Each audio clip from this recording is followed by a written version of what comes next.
Hello বন্ধুরা, শুভ সকাল। তোমরা সবাই কেমন আছো? আশা করতেছি সবাই ভালো আছো। তো দেখো মুই আয়া পড়ছি নতুন একখান ব্লগ নিয়ে। সকালবেলায় রান্না বহাই দিছি।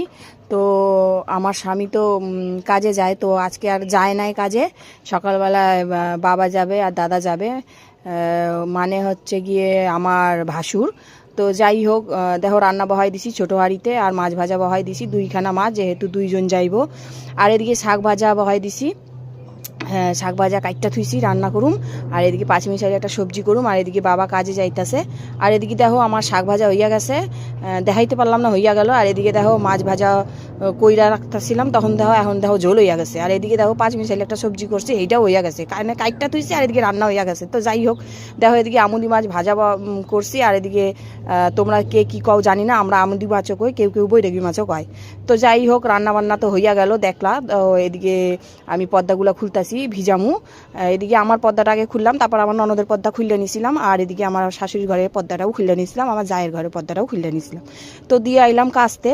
তোর এখন দেখো এখানে একটা মিনি, মানে আমাকে ঘরে একটা বিলই আছে। তো বিলইটা দেখো হক করতেছে, মানে বমি করব।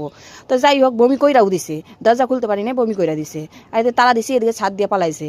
তো দেখো এদিকে বমি করছে, মা তো চিল্লামিল্লি করতেছিল। তো মায়ের কইলাম কি যে মা, দরজা খুলতে খুলতে ও তো বমি কইরা দিছে, তার কি আর করুম।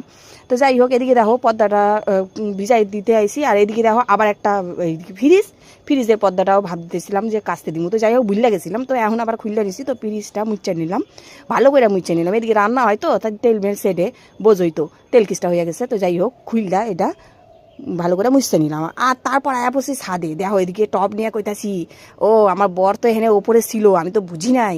আমি কইলাম যে আমার একটু ভিডিওটা ধইরা দাও না, ক্যামেরাটা কেউ তো ধইরা দেয় না, তুমি একটু যদি ধইরা দাও খুব ভালো হয়। তো কই ঠিক আছে দাও ধরি। তো দিলাম, দিয়া তো এদিকে কাটকুট গুছাইতাছি। কালকে তো রান্না করছিলাম, তো কিছুই ঝাড় দেওয়া হয় নাই, মেন নোংরা হয়ে ছিল, বুঝছো। দেখো তো ধুলা মাটি সব একদম কি আর কমু। যাই হোক, পরিষ্কার করতেছি। এদিকে কাঠমাট গুছাই নিলাম, ঝাড় দিতেছি। বাবা এত তাড়াতাড়ি ঝাড় দিতেছি আমি ভাবতেও পারি না। তো যাই হোক, এদিকে কার্পেটটা সরাই নিলাম, ভালো করে ঝাড় দিতে দিতে একদম না শকশক করে ফেলাইছি।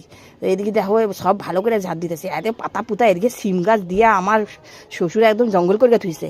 তো যাই হোক, ভালো করে ঝাড় দিয়ে নিলাম, ঝাড় দিয়ে সাইডে সরাই তুইছি, পরে ফেলু মানে।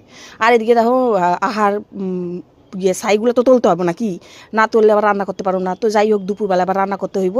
তো আহার ছাইগুলো হারাইয়া দিয়া, তো আহারটা লিপ্পা নিতেছি গোবর আর মাটি দিয়া। তো ভালো করে লিপ্পা নিলাম, কারণ আবার তো রান্না করতে হইব। কি রান্ধুম জানি না, যাই হোক পরে দেখামু হেন তোমাকে কি রান্না করতেছি। তো ভালো করে মুছতে নিলাম, গোবর মাটি দিয়ে ভালো করে লিপ্পা নিলাম, হাত ধুয়ে নিলাম। তো এই অবধি আজকের ব্লগটা, আবার কালকে দেখা হইব।